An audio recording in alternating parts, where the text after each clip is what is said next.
어떻게 교과서를 읽어야 성적이 잘 나올 수 있을까? 1학년은 2학년부터는 3학년이 되면은 그리고 고등학교에 가면 아이들이 조금 덜 헤매면서 할 수 있을 것 같아요. 교과서가 답이다. 유쾌한 짬!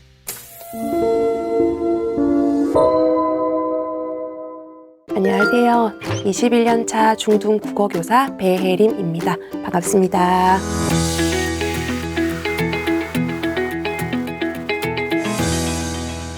중학생 자녀를 둔 중학교 선생님이시잖아요. 네. 중1, 중3 자녀가 있으세요. 네. 어떤 고민이 있으실지도 궁금한데요. 네, 사실 중1은 아직 좀 멀었다는 생각에 그렇게 크게 걱정은 안 되는데 중3 아이는 고2이 지금 가장 저의 관심사입니다. 최근에 2028년 대입 개편안이 나오면서 많은 분석들이 나왔었거든요. 네. 중학교 3학년들은 재수가 안 된다는 얘기도 좀 있고요. 네. 내신 등급이 달라지는 것 때문에도 중학교 부모님들은 지금 약간의 그 충격을 네. 받고 계세요.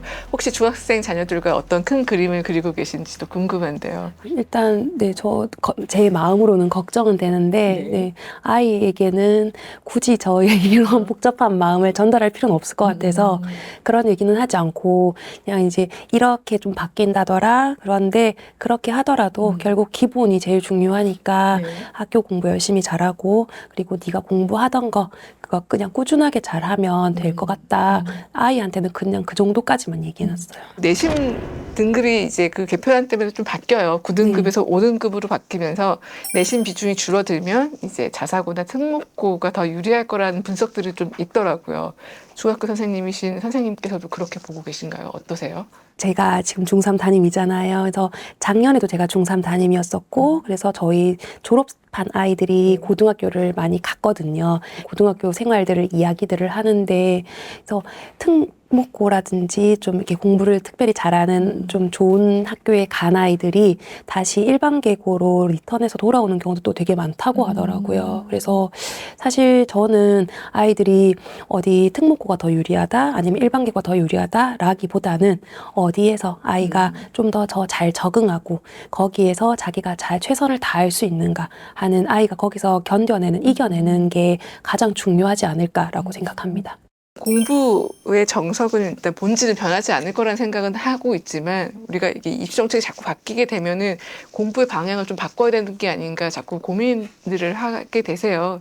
입시 정책이 좀 바뀌더라도 흔들리지 않고 입시를 좀 준비할 수 있는 방법 그런 게 있다면 좀 도움을 주시면 좋을 것 같아요. 네, 일단 네네, 3학년 일단 학부모로서 저도 지금 막 엄청 불안한 상황이고요. 네. 근데 그럼에도 불구하고 기본적인 건 바뀌지 않는다고 생각을 하거든요. 그래서 입시가 어떻게 바뀐다 하더라도 공부를 자기 스스로 능동적으로 열심히 하는 아이들은 방법이 달라지는 거지 그 아이의 실력이 줄어들진 않거든요. 그래서 그 아이의 기본적인 실력을 어떻게 키울 것인가에 좀 더 초점을 두시면 될 것 같고요. 부모님은 아이가 태어나서부터 지금까지 쭉 내 아이가 어떻는지를 아시잖아요. 그래서 내 아이의 성향에 맞춘 내 아이만의 방법을 좀 찾으시면 좋을 것 같아요.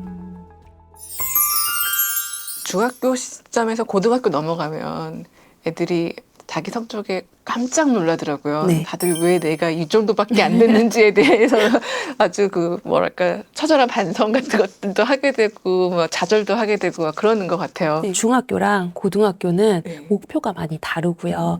그리고 평가 자체가 많이 다르거든요. 그래서 중학교까지는 절대평가이기 때문에 아이들이 등급이 아니라서 그냥 90점 넘으면 다 A, 그리고 80점 넘으면 다 B 이렇게 되는데 90점 넘는 애들이 보통 비율이 20%에서 30% 가까이 되거든요.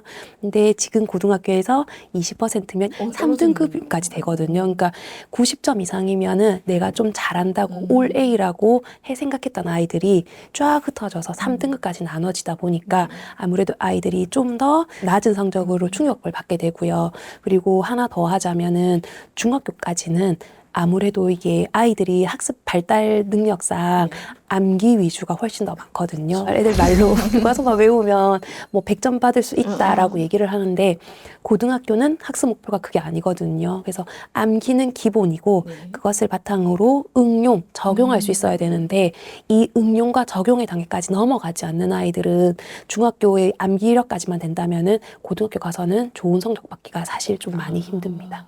중1 때가 교과서 공부를 하기 가장 좋은 골든타임이다라는 얘기를 하셨어요. 네. 이때가 왜 중요한지 의미도 좀 짚어주시고 이때는 어떻게 공부를 하면 좋을지도 알려주시면 좋을 것 같아요. 네. 1학년은 자유학기를 운영해서 아무래도 평가에 대해서 조금 부담이 덜 하거든요. 근데 저희 아이가 커보니까 이게 평가를 아이들이 받는 게 정말 만만치 않구나. 라는 생각이 좀 들더라고요. 일단 지필고사가 2번이 있잖아요. 그리고 수행평가가 또 있는데 이 수행평가까지 다 하면 사실 아이들이 교과서를 오롯이 공부할 시간이 사실 거의 없다라고 보시면 되거든요. 자유학기 때가 그나마 제일 시간적 여유가 있으니까 교과서 읽을 때 가장 골든타임이 저는 자유학기 때라고 생각을 하고 그때 바탕으로 2학년 때, 3학년 때 이제 시험 보면 아이들이 내가 교과서 이렇게 봐야 되고 수업 시간에 선생님 이런 거 얘기하셨던 게 이런 식으로 교과서에 나와 있으니까 내가 이렇게 시험을 공부를 해야 되겠구나 라고 이어질 수 있게 그렇게 했으면 좋겠습니다. 이때가 좀 적기라고 하면 바짝 해야 될 것 같은 생각이 좀 들어요. 좀 선행을 좀 치고 가야 되는 걸까요? 궁금해서 수학 선생님이나 영어 선생님들한테 선행 얼만큼 해야 돼요? 라고 이렇게 물어보게 되잖아요. 다들 하시는 말씀이 정말 아이가 잘 따라간다면 꾸준하게 해도 되지만 그냥 보통 대부분의 아이들은 한 학기 정도, 보통 요즘엔 예습이라고 얘기하시더라고요. 그렇죠, 맞아요. 그래서 그 정도만 해놓고 그 수업 시간에 충실하게 잘 따라갈 수 있는 정도면 이제 된다라고 얘기를 많이 하시더라고요. 많이 선행을 하면 수업 시간에 내가 안다고 생각을 하고 좀 집중을 안 하고 잘 안 듣게 되는 수가 있거든요. 지금 제 옆에 선생님이 수학 선생님이신데 시험 문제를 이렇게 출제를 하시면 중학교 교육과정이잖아요. 그렇죠. 근데 고등학교 교육과정 문제를 푸는 아이들도 가끔씩 있거든요. 근데 그거는 문제에서 요구하는 게 그게 아니잖아요. 예, 그래서 충분히 아이가 그 학년 거를 제대로 잘 활용할 수 있게 한다면은 저는 그 정도면은 되지 않을까라고 생각합니다. 사실 중학교 갔을 때는 이제 입시가 시작된다는 생각들을 하니까 애가 책만 읽고 있으면 너무 늘 불안하다는 저희 구독자님들의 반응도 좀 있어요. 공부라는 것은 우리가 해보셔서 아시겠지만 재미로 하는 건 아니잖아요. 참고 견뎌내는 힘이 필요한데 그런 어떤 것들의 조화가 제대로 잘 이루어지지 않으면 사실은 책을 잘 읽는다고 해서 공부를 잘하지는 않게 되고요. 그리고 또 생각보다 의외로 엄마가 책을 읽고 있으면 공부하나 보다 하고 잔소리를 잘 안 맞아요. 하시거든요. 아이들이 공부하기 싫어서 도피로 책을 읽는 아이들도 있는데 그러니까 정말 아이가 좋아서 책을 읽는 건지 아니면은 그걸 도피를 하기 위해서 책을 읽는 건지도 조금 살펴보셔야 될 거고요.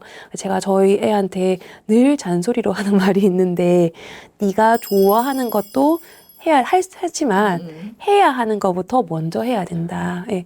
초등학교 사실 때는 책 읽는 것만 해도 충분히 학교 수업을 따라갈 수 있고 이제 중학생이 되면은 어쨌든 시험 성적 결과가 나오다 보니까 어떻게 교과서를 읽어야 성적이 잘 나올 수 있을까 그리고 교과서를 제대로 공부하기 위해서 어떻게 해야 되는 걸까 하는 것들을 좀 1학년 때 탐구해서 시험 그러니까 공부를 하기 위한 바탕을 좀 마련했으면 좋겠고요. 2학년부터는 공부에 관련된 책들을 조금 넣어주시면 좋겠는데요. 2학년 때는 한국 단편 소설 그리고 문학 책들을 주로 많이 보니까 그때 되면은 비문학들 청소년 대상으로 하는 비문학 책들이 그렇게 두께가 두껍지 않거든요. 그래서 얇은 그런 책들하고 같이 꾸준하게 이렇게 읽게 해주시고 3학년이 되면은 저희 애들 같은 경우에는 제가 한 달에 비문학 책 한 권, 문학 책 한 권 이렇게 해서 2권은 최소한 무조건 읽게 하거든요. 아이들이 좀 꾸준하게 읽으면서 좀 자기의 생각이라든지 이런 것들을 넓혀 나가면 독서가 되지 않을까라고 생각합니다. 그 입시 변별력에서 좀 요즘 강조되고 있는 게 국어 실력이에요. 근데 우리가 또 문학만 나오는 거 아니고 비문학도 좀 챙겨야 될 필요성이 있어서요. 이 비문학은 좀 어떻게 좀 챙기면 좋을까요? 교과서를 중심으로 한다면은 교과서에 있는 비문학 지문들을 먼저 읽고요. 그 지문들 중에서 관심이 있다. 이거 내가 좀 좋아하는 주제다 하면은 그 책을 읽는 것을 전 추천하거든요. 교과서 제일 뒤쪽에 보면 이 비문학 지문의 출처 어떤 책인지가 나와 있는데 그 책들을 좀 찾아보고 읽는 것 방법이 일단 독서로 하는 방법이고요. 그리고 저는 초등학생은 독서면 충분하고 그런데 중학생이 되면 중학생부터는 비문학 문제집을 좀 꾸준하게 풀었으면 좋겠거든요. 저희 아이들 같은 경우에는 뭐 빠작이라든지 순마 주니어라든지 자이스토리라든지 이런 것들을 지금 꾸준하게 풀리고 있거든요. 문제집. 네, 문제집, 비문학 문제집을 풀리고 있는데 국어는 사실은 공부를 많이 안 하니까 한 번에 막 많이 풀고 일주일에 한 번 정도 하고 그 다음에 안 하고 막 이렇게 하는데 저는 이제 비문학 문제집 지문 하루에 하나 꾸준하게 매일 하나씩 하는데 비문학 문제집은 풀리는 거에서 끝이 아니고 비문학을 풀 때 문단별로 중심 문장 줄 긋고 읽으라고 얘기하거든요. 그래서 줄 끄면 뒤에 답지 보면서 내가 끈 게 맞는가 틀린가도 비교해보고 읽으면서 아 이렇게 이 문제를 지문을 읽어야 되는구나 하는 것들을 익히는 정도면 충분하거든요. 조금 더 하자면은 문법 같은 경우에는 중학교 문법 이 기초가 돼야 고등학교 문법 공부를 할 수 있거든요. 그러니까 막상 고등학생이 됐을 때 아이들에게 품사나 문장 성분을 중학교 때처럼 다시 설명하진 않거든요. 그래서 그런 기본적인, 그러니까 반드시 알아야 되는데 아이들이 잘 모르는 특히 문법 같은 부분들은 이제 3학년 2학기 때 한번 정리를 싹 하고 그리고 고등학교에 가면 아이들이 조금 덜 헤매면서 할 수 있을 것 같아요. 자유학기제 자유학년제가 학생들의 학습 역량이나 관심 분야에 맞춰갖고 학습 계획을 세울 수 있다는 장점이 있지만 또 학습 관리가 안 된다는 단점이 있다고들 하더라고요. 선생님도 역시나 그 자유학기제를 경험하고 계시고 학부모로서도 또 보고 계시니까 어떻게 보고 계시는지 자유학기제에 대해서 좀 의견을 듣고 싶은데요. 전 사실 저희 아이들이 중학생이 되기 전까지는 학부모 상담할 때 자유학기제 안 좋다고 되게 부정적으로 말씀을 그렇죠. 드렸었거든요. 저도 시험 세대다 보니까 시험을 안 본다고 애들 어떻게? 이렇게 되게 걱정을 많이 했었는데 자유학기를 경험을 했잖아요. 네. 경험을 하면서 제가 자유학기에 대한 생각이 좀 많이 바뀌었어요. 일단 초등학교와 중학교는 굉장히 많이 다른데 그 다름을 아이들이 수용하고 적응하는 과정이 필요한데 초등학교 때까지 쭉 만약에 평가를 했다거나 시험을 봤다면 아이들이 어떤 그런 시험이라든지 이런 거에 대해서 마음의 준비라든지 대비가 될 텐데 평가나 이런 걸 보진 않았잖아요. 초등학교는 담임 선생님이 다 수업하시고 중학교부터는 교과 선생님이 다 다르시고 하니까 그런 것들을 사실 애들이 적응하는데도 굉장히 힘든데 그런데 애들이 평가까지 같이 봐버리면 적응하기가 2배로 더 힘들어질 것 같더라고요. 그래서 저희 이제 아들들인데 남자아이들이 좀 더 덜렁거리잖아요. 그래서 이게 어떤 날은 뭐를 안 챙겨갔다 그러고 막 이렇게 하는데 아이들이 적응해 나가는 과정에서 이게 만약에 점수화되었다면 제 속이 새까맣게 타들어갔을 것 같더라고요. 근데 그나마 자유학기다 보니까 선생님들이 관찰하고 하시는 부분에서 전에는 이런 부분을 못 챙겼었는데 시간이 지나면서 아이가 챙겨지는 과정들 이런 것들도 보이게 되고 그래서 오히려 그런 어떤 완충작용이 되는 기간이 있는 게 아이들이 적응하기에는 저는 더 괜찮은 것 같더라고요. 그래서 저는 학부모가 되고 난 이후에는 자유학기제가 생각보다 나쁘지는 않은 것 같다라고 말씀 많이 드리는 편이에요. 고등학교는 또 올라가면 또 고교학점제라는 게 있잖아요. 네. 이제 곧 고등학교 진학을 앞두고 있는 아이가 있으시니까요. 네. 듣고 생각하고 있는 것들이 있으실 것 같아요. 어떻게 보고 계세요? 얼마 전에 고교학점제 연수를 갔었는데 담당 장학사님께서 그 얘기 하시더라고요. 우리 대학 다닐 때 우리 전공 선택, 전공 필수 뭐 이런 수업이랑 비슷하게 생각하면 된다 얘기를 하시더라고요. 그래서 아이들이 자신이 원하는, 자신이 듣고 싶은 것들을 이렇게 듣고 자기가 꿈을 펼칠 수 있는 그러면서 교과 세특에 그런 것들을 어떻게 녹여낼 수 있는가 하는 것들을 이제 아이들이 고교학점제를 통해서 할 수 있게 된다라고 하시더라고요. 그래서 저희 졸업생들이 오면 이제 너네 어떻냐 이런 게 애들한테 물어보는데 어른으로서 걱정하는 면과 막상 아이들은 또 저랑 느낌이 많이 다르더라고요. 그래서 우리는 왜 사실 뭔가 체제가 이렇게 바뀌면 너무 엄청 걱정이 맞아요. 많잖아요. 일단 거부감부터 들고 네. 막 걱정이 많아요, 진짜. 근데 물론 다 그런 건 아니겠지만은 네네. 저는 심각한 얘기를 듣고 싶어서 아이들에게 물었는데 아이들은 자기네들 재밌었던 거, 즐거웠던 얘기들을 많이 하더라고요. 그래서 이게 생각한 것보다는 되게 걱정하지는 않아도 괜찮겠구나라는 생각은 하고요. 그렇지만은 그 풍랑에 올라탔을 때는 어떻게 될지는 사실 그때에 맞춰서 또 우리가 뭔가 아이들에게 도움을 주고 해야 되지 않을까 생각이 듭니다. 뭔가 좀 안착이 되고 애들이 적응하고 부모님들도 좀 뭔가 안심할 수 있는 상황이 되려면 조금 더 지켜봐야 되는 건 있는 것 같아요. 그 현재 중3 담임을 맡고 계시니까요. 진로 상담 되게 많이 하실 것 같아요. 네. 진로를 앞둘 때마다 부모님들은 굉장히 불안하고 걱정 많으시잖아요. 네. 부모님들에게 또 진로 선택할 때 이렇게 좀 애들에게 도움을 주라고 조언을 해주실 수 있을 것 같은데요. 굉장히 안정적인 어떤 것들을 추구하는 사람이다 보니까 뭔가 이렇게 새로운 것, 변화되는 것 이런 것들에 대해서 사실 약간의 거부감 그냥 우리 옛날처럼 이렇게만 해야 돼라는 생각이 좀 있었었는데요. 인스타라든지 이런 것들을 하면서 굉장히 많은 직업들을 다양한 직업들을 보면서 우리가 살아가는 미래는 굉장히 많이 달라질 수도 있겠구나라는 생각도 되게 많이 들고요. 그런 과정에서 우리 아이들에게 부모가 생각하는 하나의 답만 강요하기에는 오히려 더 그것이 아이를 제한하는 게 아닐까라는 생각이 되게 많이 들고요. 올해 같은 경우에 저희 3학년 아이들도 이제 마이스터고라든지 특성화고 쪽으로도 생각보다 요즘에 관심이 되게 많으시더라고요. 혹시나 아이가 혼자 생각하는 걸까봐 부모님한테 전화드려서 어머니 혹시 이렇게 하는 거 이 아이만의 생각이 아닌가요? 라고 여쭤보면은 어머니들도 이제 뭐 꼭 대학 나오는 것만 답은 아닌 것 같고 라고 얘기하시면서 직업을 어떻게 찾는지 그런 것들을 조금 더 생각해보게 돼요 라고 말씀하시더라고요. 그래서 이제 어떤 게 내 아이 적성에 맞는지 좀 더 보시면서 아이를 그러니까 꾸준하게 관찰하시면서 그거에 맞는 길들을 좀 찾으셨으면 좋겠어요. 이전이랑 그래도 조금 분위기가 달라졌다는 느낌이 좀 드네요. 네네. 뭔가 모두도 다 좋은 대학 가기 위해서 달려가는 게 아니라 아이들에게도 뭐 다른 길이 있을 수 있겠구나라는 생각들을 부모님이 하고 계시다고 생각하니까요. 많이 옛날과 또 좀 많이 달라졌더라고요. 그렇죠. 사실 이렇게 좀 다 변해야 되는 게 맞는 것 같기도 하고요. 네. 그렇죠? 아이 공부들을 다들 너무 진심으로 걱정하시고 열심히 후회 없이 하고 싶은 생각이 드시니까 다들 너무 열심히 달리고 계세요. 네, 아이도 그렇고 네. 학부모님들도 그렇고. 맞아요.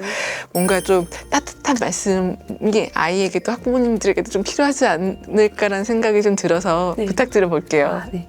제가 1학기 때 어떤 아이가 저한테 이제 시험 성적을 가지고 이제 저한테 이제 온 거예요. 그래서 자기 79점이라고 1점만 더 올려달라고 얘기를 하는 거예요. 그래서 근데 제가 아무리 봐도 이게 1점을 올려줄 수가 없는 상황이라서 되게 안타깝다라고 얘기했었는데 그 아이가 이제 나중에 그 얘기를 하더라고요. 자기가 2학년 때는 국어 성적이 60점이었었대요. 그랬었는데 이번에 이제 79점이면 사실 거의 20점이 오른 거잖아요.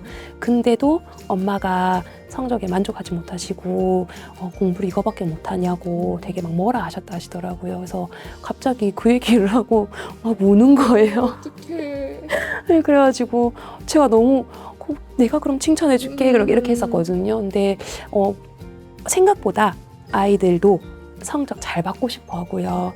엄마 아빠한테 좋은 성적 보여주고 싶어 하고 되게 자기도 잘하고 싶은 마음이 되게 크거든요.